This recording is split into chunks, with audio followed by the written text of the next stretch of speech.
Very good morning to everyone.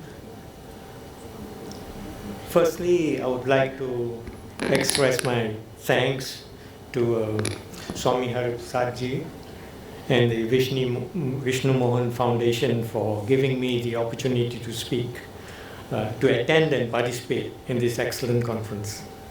I believe that they are doing very important work. I've listened to the excellent presentations all day yesterday, and I'm somewhat concerned that I will not be really up or be a little bit inadequate. But I hope that I will share some of my thoughts. Yeah. Okay, before I go into the presentations, I just have to make a small correction to the brochure that was handed out. I've not been a representative of the European Union. That is an error. I've actually just, my only connection to the European Union is I've done some work for them. Yeah, but I'm a Malaysian national. Can I have the next slide, please? Display.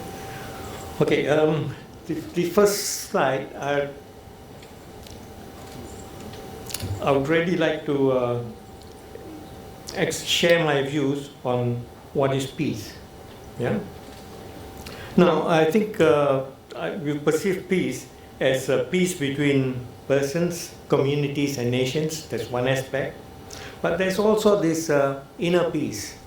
The inner peace is something like what we have in the Bhagavad Gita, which teaches you about inner peace, achieving inner peace, and also the other spiritual masters, so many spiritual masters. Now, peace is understood as absence of negative factors, absence of conflict, violence, but inner peace is really absence of turmoil, anger, confusion, hatred, yeah? Being blissful and in a tranquil state. Yeah? So we have two aspects, but these are interrelated. There's a strong connection between inner peace and peace between external parties.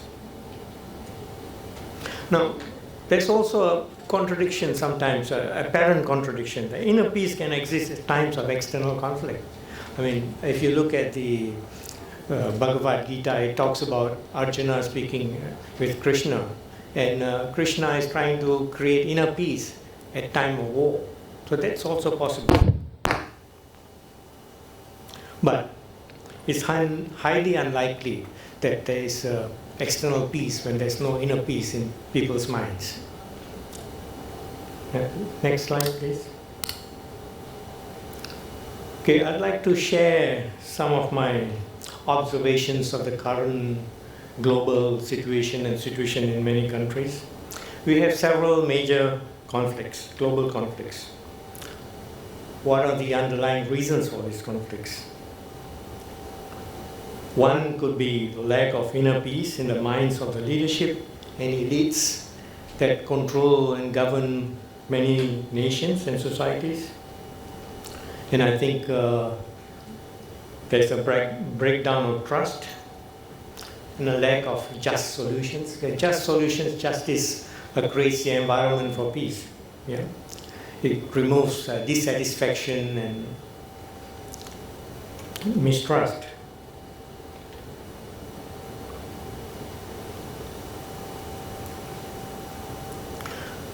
Now, justice and trust are really fundamental for peace.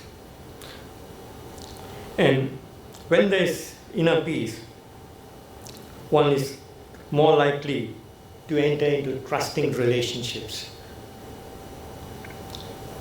Yeah? And I think if you look at the global conflicts, there's really an absence of trust that leads to global conflicts. Yeah? And perhaps in the next slide, I'd like to talk a little bit about trust, because I think trust is another aspect of peace, together with justice. Yeah. And with the conflicts, trust has been lost because of several reasons. Yeah, you can see that trust and justice, we have global peace. And the other aspect, conflict, in this chart, you can see that we have if we have all the negative factors, we have greed, we have selfishness, we have anger, our ego overrides our right thinking, then we have mistrust and loss of tranquility, dissatisfaction, then we get conflict. Yeah? These are the processes.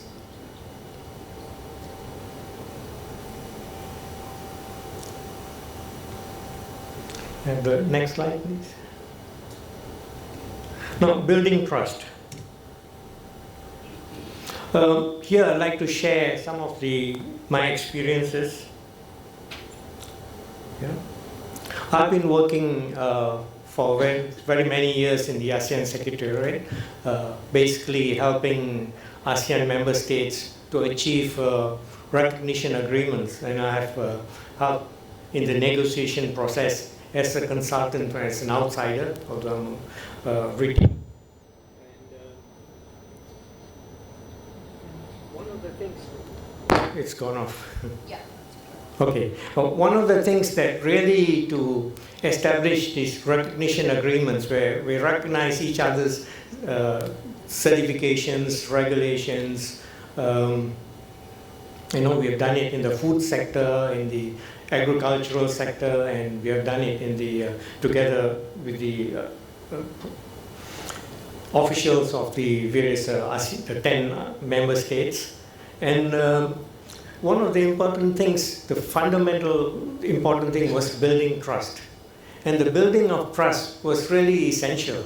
And that was by sharing information, by having communications, and understanding each other's aspirations. And that was always a stage that had to take place before they could conclude an agreement. And that's why I say that trust is important as a basis for peace. And another consequence of this building these trade agreements is that it builds trust. Once there's trust, there's more likelihood to be peace.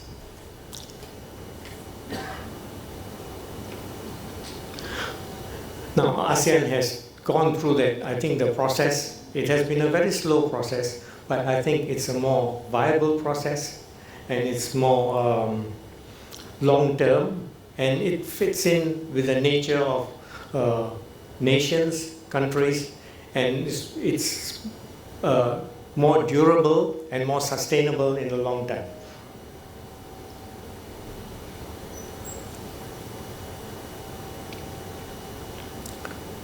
Okay, and if you can see that if trust breaks down, trade breaks down, communications breaks down, and conflicts can never get settled.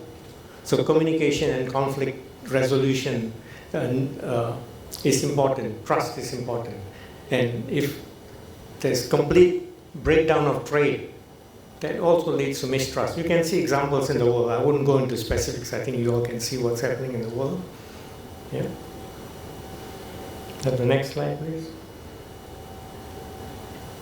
Okay, another aspect is greed. I think greed is something that has been promoted. As a background to it, we have to look at what is wealth.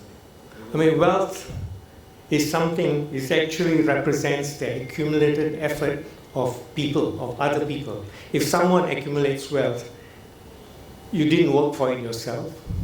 It's all the other people that have worked in, but the system has allowed you to accumulate it, right? So that should make wealth a responsibility, but that's not what is taught. Yeah? And sort of people are used to use the wealth for their own personal selfish gains rather than wealth being generated out of society. Wealth should be a responsibility as a controller of wealth, but that's not how it's understood. So together with this, we have this issue of greed, and that has made a problem. I think in the Reagan era, I think, I'm not blaming President Reagan personally, yeah, that the concept of greed is good was actually promoted. Yeah, I think some of you would remember that there were various people, parties, who were promoting greed is good. And they said that will solve all the economic problems, we'll get economic good.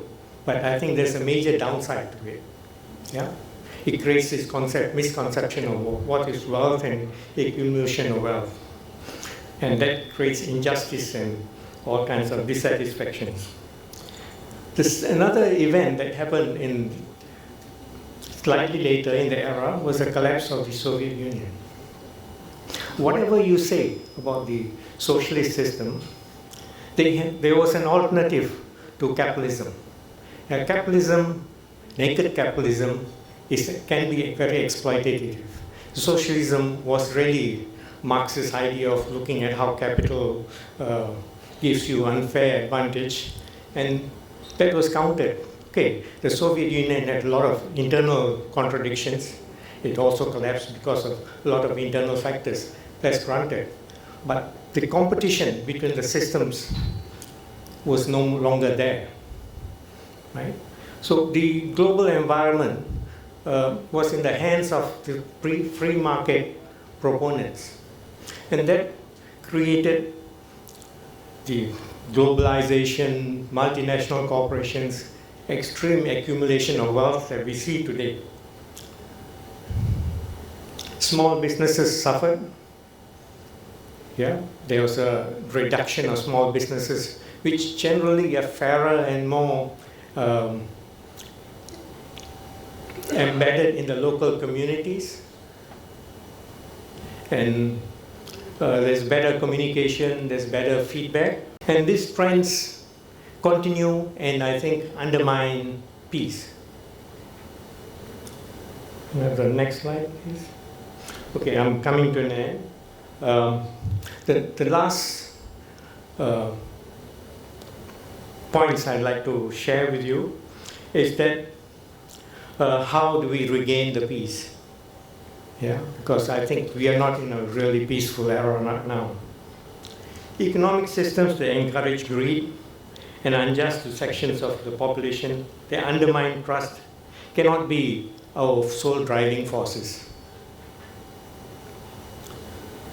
Now, the another consequence of that recent era has been social services have become driven by profit motive or greed. And social services should be social services. If you run it on a profit motive, then you give a social service where you can make money, not to help fellow mankind. Do you educate because you make money? Do you treat an ill person because you make money? I mean, these are really anti-justice, anti-peace directions that society is taking. And another point is inner peace is essential for global peace, and trust and justice at all levels will be enhanced. It's a tall order, but I think this is a struggle that we need to pursue to achieve peace. With that, thank you very much, and I hope my presentation is useful and interesting for you.